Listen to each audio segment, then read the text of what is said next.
Hello, welcome to this channel. So today I'll be diving into the exciting process of applying to universities in Malta as an international student. So here you will learn quick steps of how to apply for admission. You also learn how to know if a university or college is legit, because of course there are various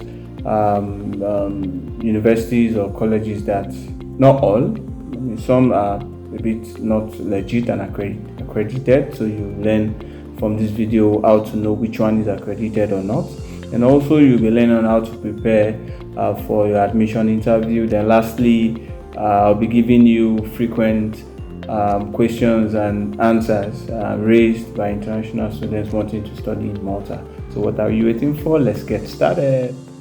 So yes, the first step basically is to research your options. Malta boasts of several reputable universities. There are several universities, of course, in Malta that you can have a good option to choose from. So it's best you research. Research is key as a first entry step into knowing how to apply for admission.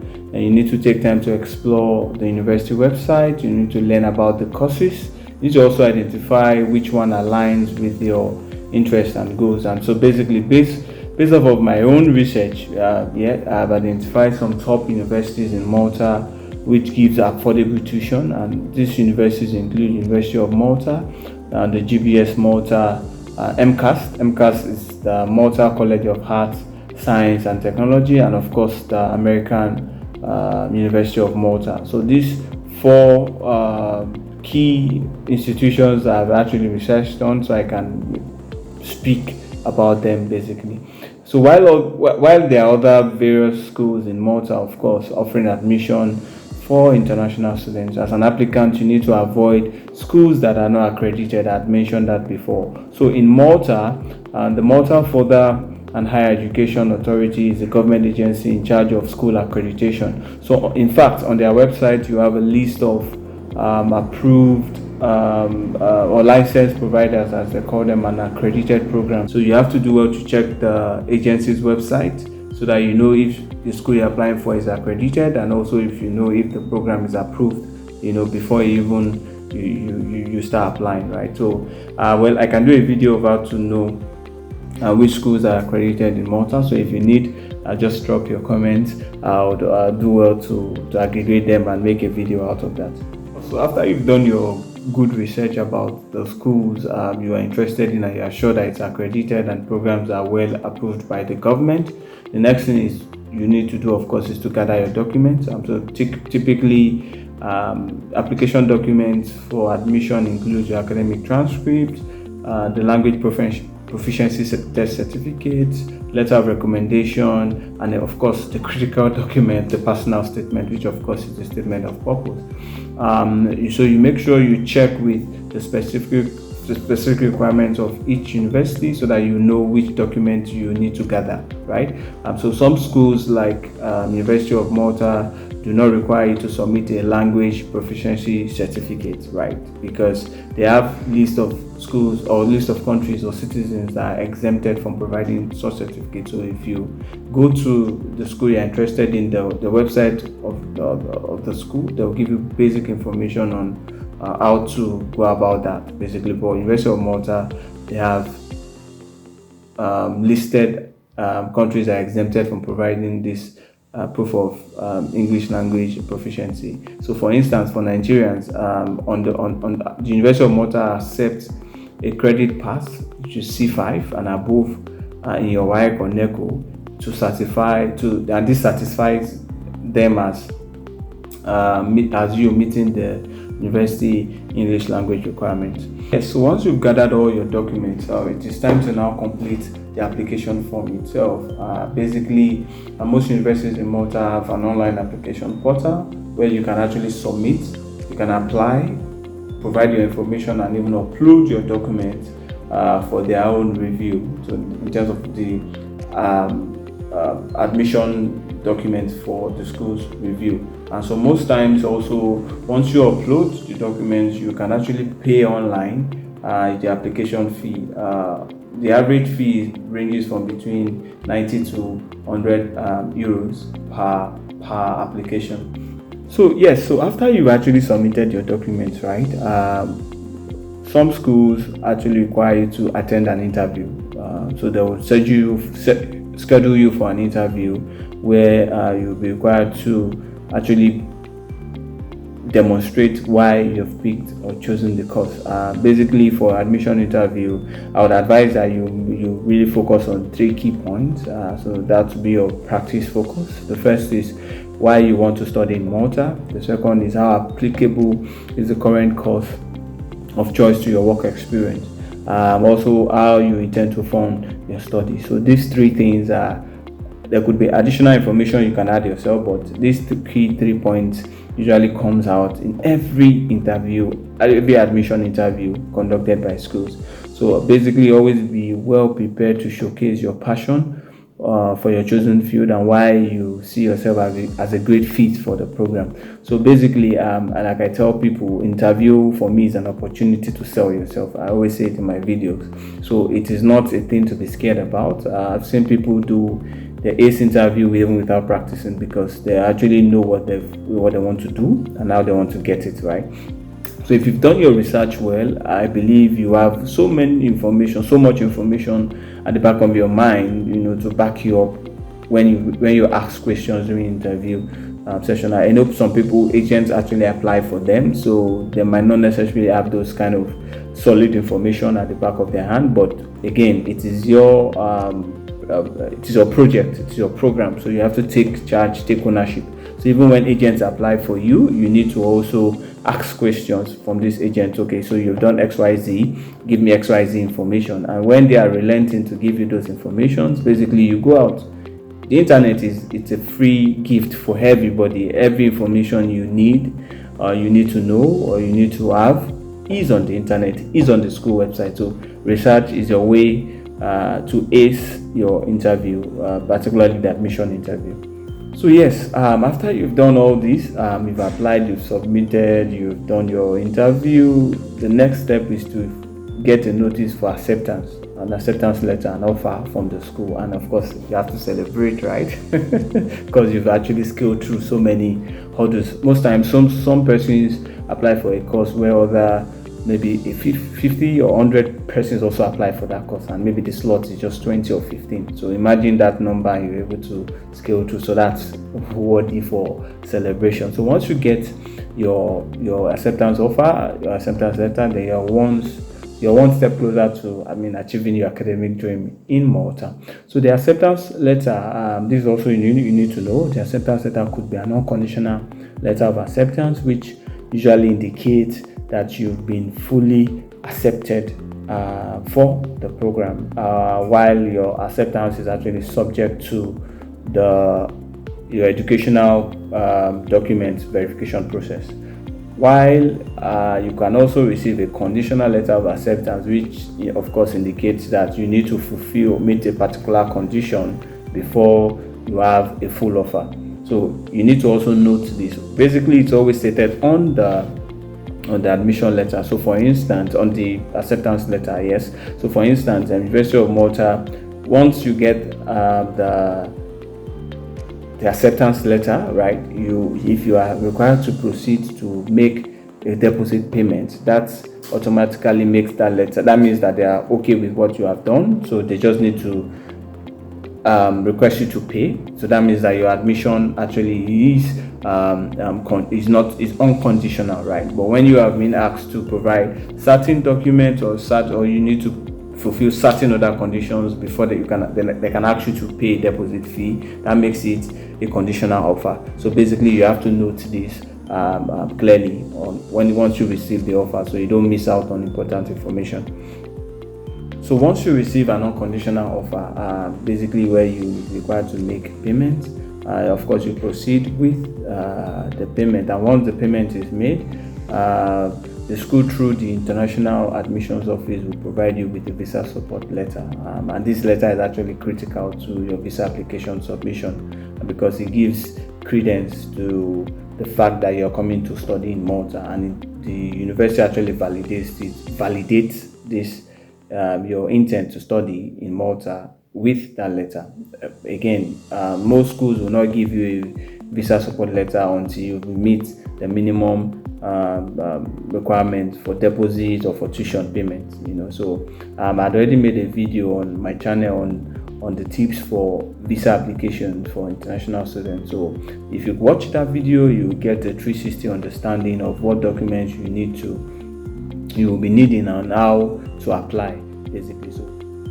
So yes, guys, upon the collection of your study visa, I mean, that's like you're done 70%, and you're way to enjoying the Malta experience. So basically, yes, so once you get your visa approved, you gather all relevant documents. Remember to take the original copies of your bank statement, because you'll be needing that for your residence permit application. Then you'll be needing the original copies of your transcript and educational qualifications. So in short, all documents you uploaded online while you are applying, you need your original documents, because they need to actually make a verification process of that document once you arrive in Malta. So the school would actually do that. So remember to take this along while you're traveling to Malta after you've gotten your visa. Okay, so guys, thank you very much for staying with me even till this moment. So now let's talk about the frequent questions international students wishing to study in Malta. The questions they ask, and I'll do well to provide my answers based off of my own experience. So first, the first question I usually get is around the proof of funds. So people ask how much is the necessary balance for the proof of funds in terms of for the purpose of your visa application. Yes, so basically, I advise people, right, that the average fee you need to meet up with for your proof of funds is actually 12,000 euros. But of course, things change, inflation, adjustment in the cost of living, criteria by the government. So this has actually changed over time. So, but I'll be receiving the recent 2024 updated information issued by the immigration authorities in Malta. I'll be receiving that soon. So I would advise that you wait, or you can actually drop the comment section. When I get that, I would share a link where you can actually download the information. So that would guide you on the 2024 rates for the proof of funds. But basically, again, the logic is one. And so the calculation of the proof of funds would be a cost that covers your stay in Malta at least for the first 1 year, right? So if you've been able to pay the minimum deposit fee, then your proof of funds should also show that you can at least pay an additional semester of the balance of your tuition fee. Proof of funds should also show that you can at least cover for your accommodation cost within the first 6 months. The proof of funds should also say that you should also read that you have the ability to cater for your cost of living for the next 6 months, right? So if you gather all these together, the accumulation of that plus if 10, 20% or 15% excess on that total calculation would guarantee your proof of funds statement, or what you use as your proof of funds to submitting your visa application. So you need to have this at the back of your mind. And so secondly, people ask, how do you show proof of funds for your residence permit for 1 year? So for the proof of funds for residence permit applications, you need to present a bank statement issued within 1 month before your actual application. So the bank statement needs to show transactions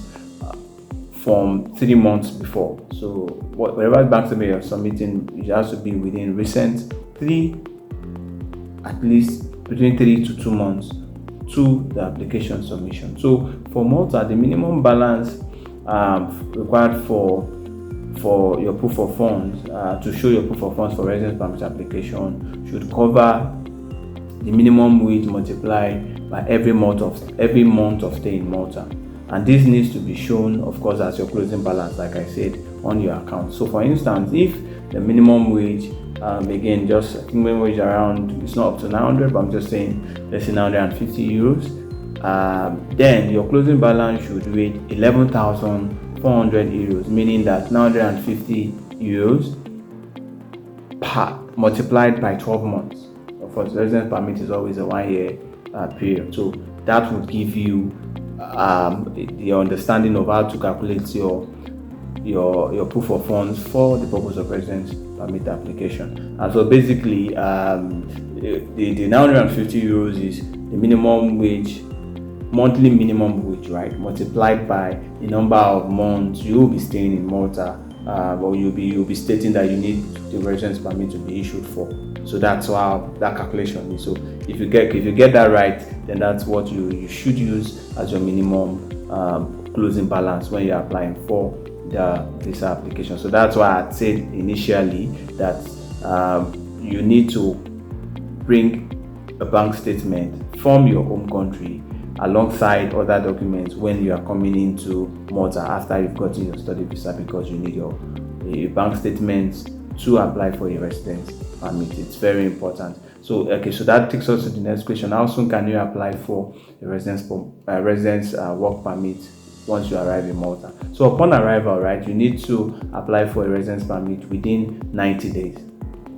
So basically, so that's it. Within 90 days, you need to apply for a residence permit. So that's why again I'm saying that your bank statement, you need to have it before coming, because 90 days is just 3 months, right? So can you gather all that money within 3 months to show a proof of funds? If your plan is to come and gather that money in Malta, it would be very difficult. So it's better you get prepared. At least for the first residence permit application, you need to show proof of funds from your home country. It's very important. People make these mistakes and they get to Malta and it's becoming a thing for struggle for them. So now you know, now you are better prepared. Also, I get questions of when is the best time to arrive in Malta after your study visa has been issued. So usually this question can be best answered by your admission advisor, because after you get admitted, you have somebody, an official from the school, that you can easily reach out to by email, by phone call, or whatever means you've established contact with them, so they can give you the best answer for this. But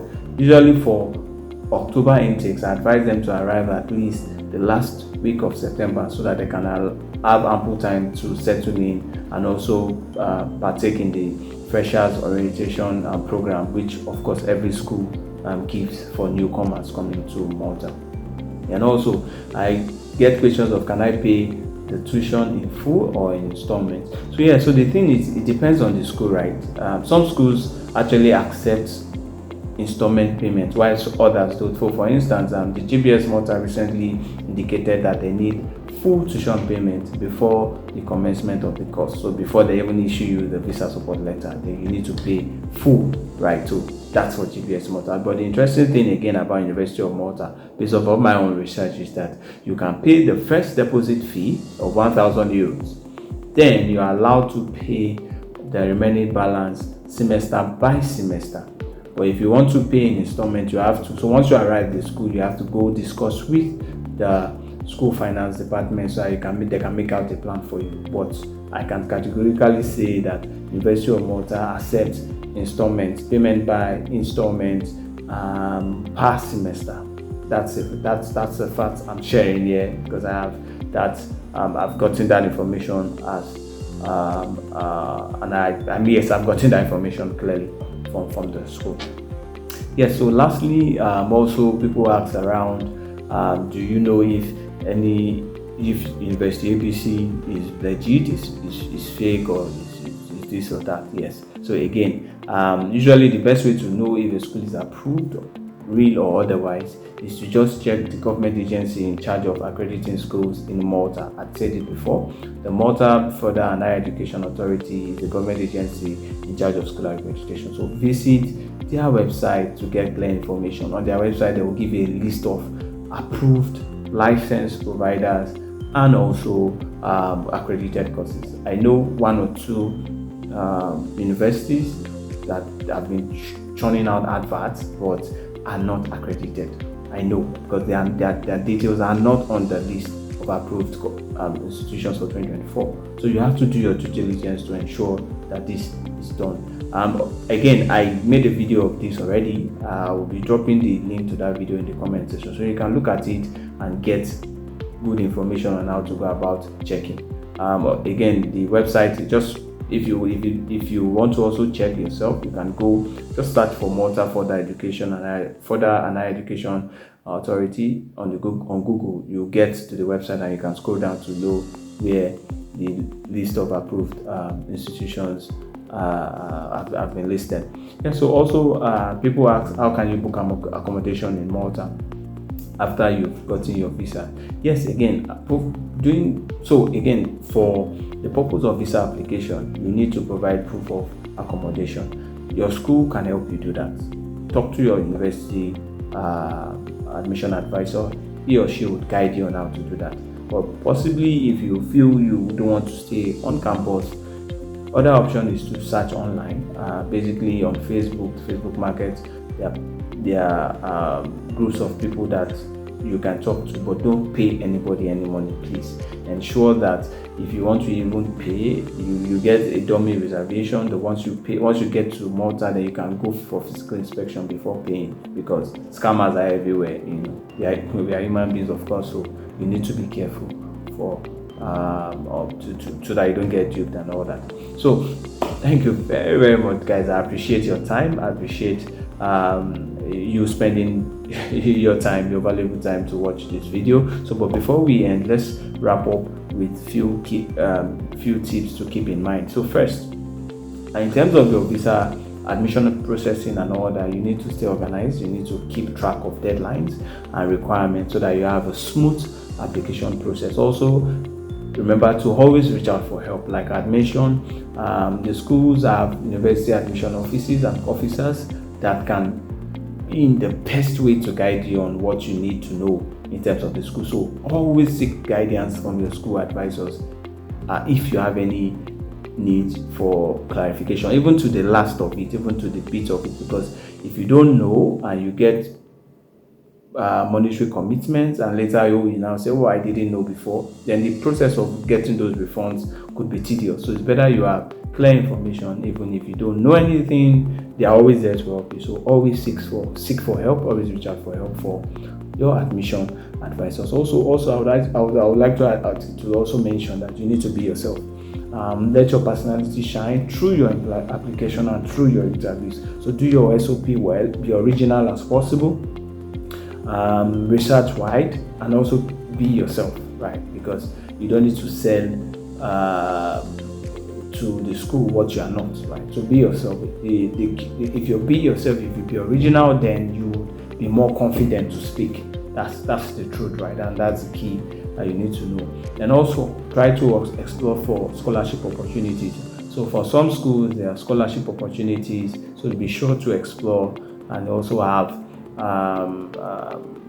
information on options for you to explore, so that you have your the debt for your tuition, the debt for the cost for paying for tuition and other things reduced if you can get the scholarship offers presented by the school.